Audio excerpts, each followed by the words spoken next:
Hey, it's KB, and I love movies. For this video, I'm going to review the things that I watch in the month of June. Here we are halfway through the year, and the movie releases are getting better and better, especially with 4K releases. So I was able to get to the movies 3 times this month, and I went to see Jurassic World Dominion. All right, so for a summer blockbuster popcorn movie, it did its job. So I don't know.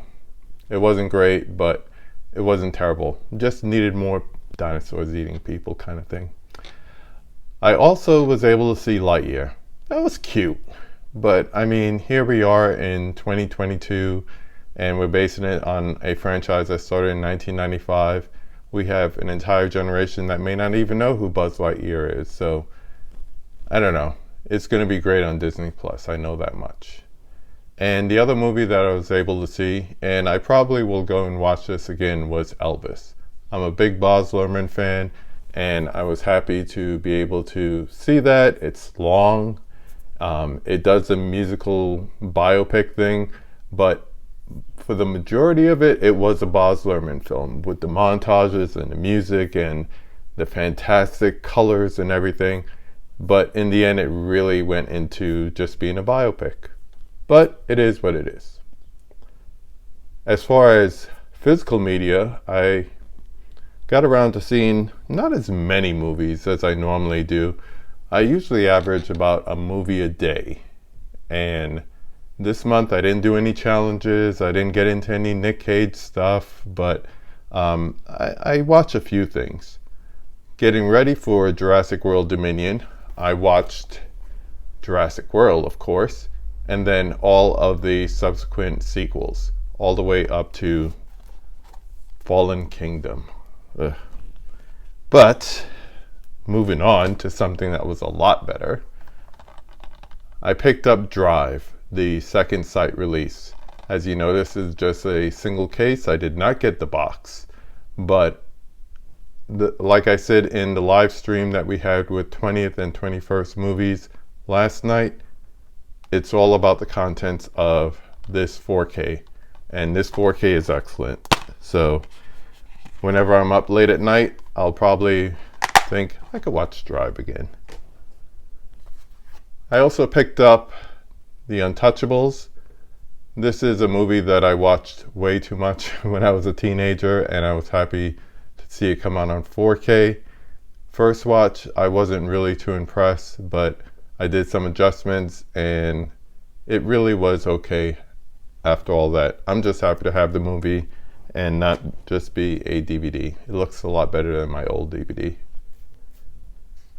Another upgrade that I made was RoboCop. So the Arrow limited release, I've gone from the Criterion DVD to the Arrow Blu-ray to now the Arrow 4K. One of my favorite action movies, also very thought-provoking if you look at it on a deeper level. Talking about Arrow, and I think I mentioned this last month, this took me almost 2 months to get right. The limited edition of Donnie Darko, another one of my favorites.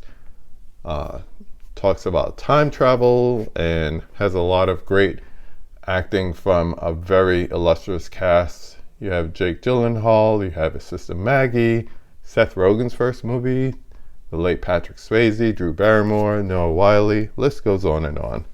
But I checked out the director's cut with the audio commentary with the director and Kevin Smith, because that's one of my favorites. Talking about favorites, I got the Batman 4-film collection, and from that set, I was bored on a Saturday night, so I broke out Batman 89.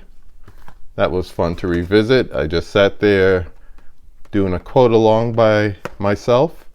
No, actually, I watched that with my family, but it was fun. Not so much of a fun movie, but a great release was Shawshank Redemption.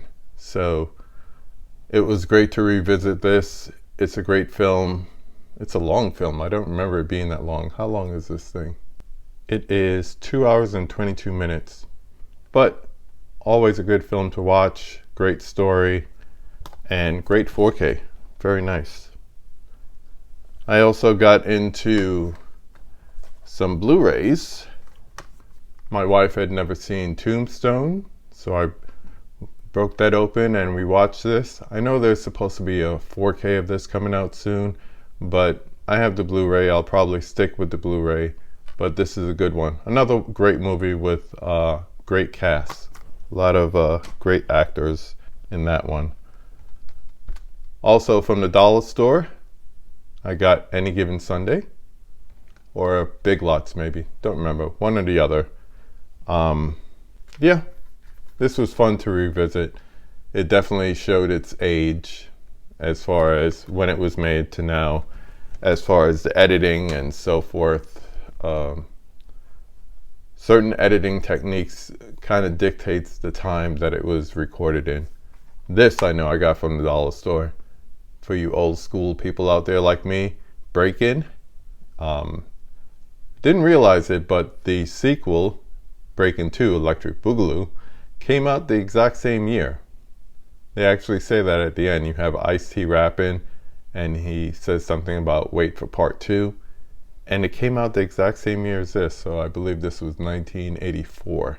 So Breakin' 2 Electric Boogaloo, that's also available at the Dollar Tree. I'll have to get that soon. I also watch some movies from the library and also streaming. One of the movies that I was able to catch up with was Mortal Kombat Scorpion's Revenge. I was watching 4K D-Ray's movie collection battle, and someone mentioned Mortal Kombat Scorpion's Revenge, and I'd never heard of it, much more seen it, so I was able to track that down from the library and borrow it.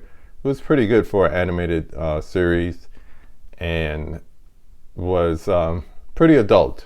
I'll just leave it at that. A lot of violence, language, all that good stuff, but it was pretty good.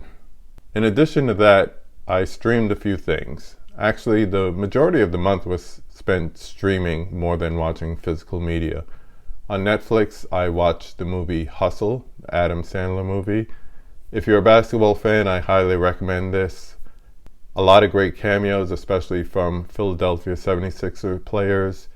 And, you know, when you see a Netflix movie with Adam Sandler, unless you're in a real goofy mood, you probably keep it moving. But this one was a drama, and it was really good. And like I said, if you have any inkling of sports or overall just wanted to see a decent movie, this is really good. I also watched both editions of the movie Funny Games. I like horror movies, but to me the true horror are things that I could actually see happening in real life. So one of those things is home invasions. So movies like The Strangers really upset me. This is an Austrian film from 1997 about a affluent family who goes on vacation to their lake house, and these two young adults, these two guys basically slowly take over their house and their lives. The director Michael Haneke also did an American remake 10 years later in 2007, and that one starred Naomi Watts and Tim Roth in the lead.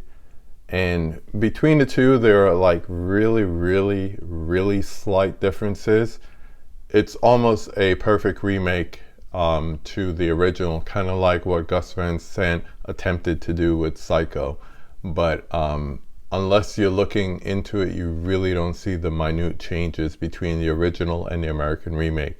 But because of this, I really enjoyed the original a lot better, albeit with subtitles and whatnot. A few other things that I streamed this month were a bunch of shows. I was able to catch up with the show Fleabag and the 2 series of that show. Shout out to Charlie for recommending that. And another one I was able to do, first of all, I love Fleabag. Before I go on, Fleabag was great. And I wish there were more series to it, seasons, they call them series, because it's only 6 episodes and 2 series, only 12 episodes, and I could have used 100 more. That's how great the series is. Another series that I started to go through but I haven't finished was The Umbrella Academy, based on the Dark Horse Comics series. Great cast, a lot of fun, a lot of science fiction involved. It tells the story of 7 children born on the same day with supernatural abilities, and this kind of crazy billionaire who adopts them all and raises them, and they kind of form like a little super power team, and now they come back together as they're adults after his death. And I watched the first 2 seasons of this. I can't wait to get into season 3. So much so that I'm putting things like Obi-Wan and, well, maybe not Stranger Things. I'll get to the last 2 episodes of Stranger Things before I go back. But that's how much I'm enjoying Umbrella Academy. So shout out to my family who told me you should watch this and catch up so we could all watch season 3 together. But I'm looking forward to season 3 of that. As we are starting July, I was able to find out from Ken at Mid-Level Media that July for him is going to be a Criterion month. Not knowing this at the time, but yesterday I watched a couple of Criterions that I got from the library. So the first one I watched was Love Affair. This is from, I want to say, 1939. And I've seen this before on TCM, but it was nice to revisit it and check it out with all the different Criterion special features.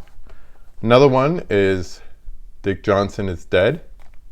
And for this one, I really enjoyed this one. It's a documentary about a filmmaker who gets her father to do these little films where he pretends to die, all the way to having a fake funeral for him and everything. And just, it's a tale of family and growing old, and it is very well done. If you can't get to the Criterion, it's also on Netflix if you want to check it out. But it's worth checking it out. Leave a comment if you do and tell me what you think if you've seen it before.